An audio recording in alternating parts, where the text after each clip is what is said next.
আজকে আলোচনা করব ত্রিপুরা বেলোনিয়া বিধানসভা। এই বিধানসভায় মোট ভোটার 44,071 জন। তার মধ্যে মুসলিম এখানে 31% এবং হিন্দু ভোটার 52%। এখানে মুসলিম ভোটারের একটু প্রাধান্য আছে।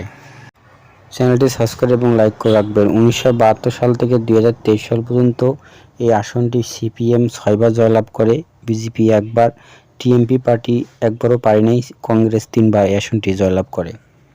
চ্যানেলটি সাবস্ক্রাইব এবং লাইক করে রাখবেন। 2020 সালে পঞ্চায়েত নির্বাচনে এই আসনটি সিপিএম 31% ভোট পায়, বিজেপি 55%, টিএমপি পার্টি 11% এবং কংগ্রেস 7% এই আসন থেকে ভোট পায়।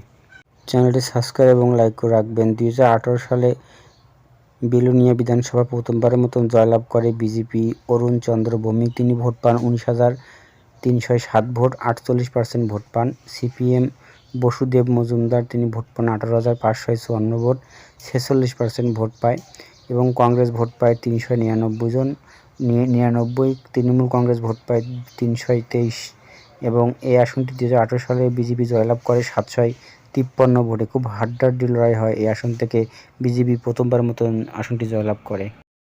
চ্যানেলটি সাবস্ক্রাইব এবং ফলো দিয়ে রাখবেন।